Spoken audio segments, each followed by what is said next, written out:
Hello, this is Rachel Cipriano coming to you again from Magnificent Resilience. I want to continue our conversation today about Hope for the Narcissist, Part 2.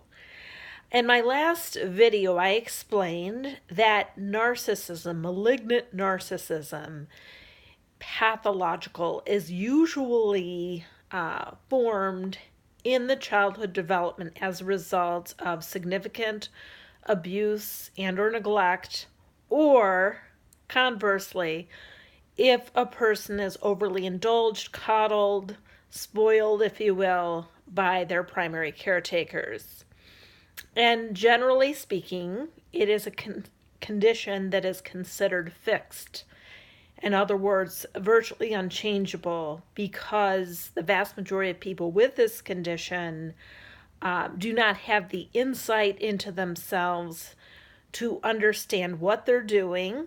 They tend to externalize all problems. It's always somebody else's fault.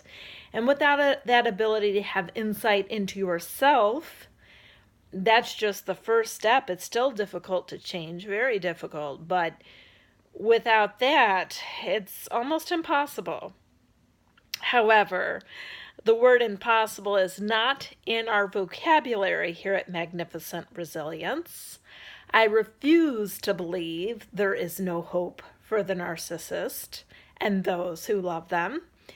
And here, I encourage you, if you yourself are a narcissist, to become more self-aware. And that's the first step. The last video I explained two symptoms to be very aware of and to notice is, do you feel that you have special abilities pretty much everywhere you go, you rise to the top? Now, there are just some rock star excellent people, that is true. However, is that commensurate with your achievement? Is that commensurate with the feedback you receive from others? The next symptom I talked about is jealousy. Do you feel that other people are jealous of you, or do you yourself find that you have a lot of envy and jealousy for others? So those are two symptoms I encouraged people to consider about themselves, because remember, to become a self-aware narcissist, you have to realize it's very difficult to see your behavior. Imagine, if you will, you have big Coke bottle glasses that you need to see. And if you don't have those glasses on, everything looks really blurry. That's a wonderful metaphor. We're trying to give you those Coke bottle glasses. So pay really close attention.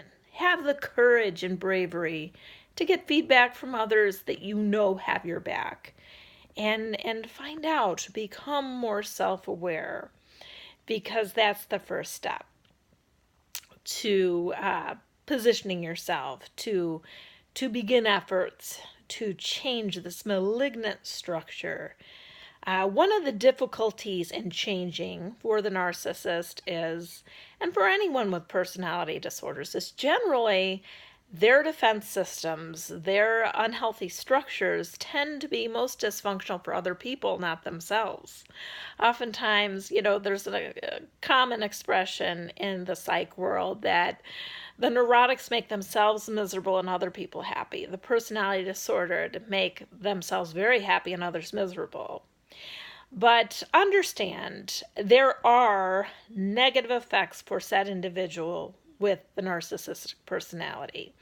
Their relationships tend to be very unsatisfactory. In fact, virtually, they're not capable of any true human connection, which, as I tell you, is the oxygen of resilience. The reason for that is that everyone in a narcissist's life, because they have a very infantile approach to themselves and others, is essentially an object. Picture a baby, if you will, and they've got their rattle, and they've got their baby bottle, and they've got their toys. And really, for a baby at the stage of development they're in, their mother, their father, the other people in their lives are just other objects As far as they know, they're for themselves. They are the center of the universe. Well, picture that in adult. Picture that at 50, 60, 70, and so on. That these people, that's how other people are to them. They're objects, essentially, for their amusement, for their good pleasure. So, this is one of the greatest sources of harm for the narcissists and those who love them. Because, as I said, human connection, that's everything. And if you're not capable of it, you should want to change that. That's what you're here for. So keep that hope going. Keep that hope. Get self-aware and begin to learn. Begin to learn what it means to have empathy. Narcissists virtually have a very difficult time seeing other people. As I told you, other people aren't people. They're objects. So to cultivate empathy, cultivate care, cultivate an awareness of other people, and watch your life improve as a result. Rachel Cipriano with Magnificent Resilience. If this has been helpful to you, please like, share, subscribe, and comment. I'd love to have a conversation. Have a great day.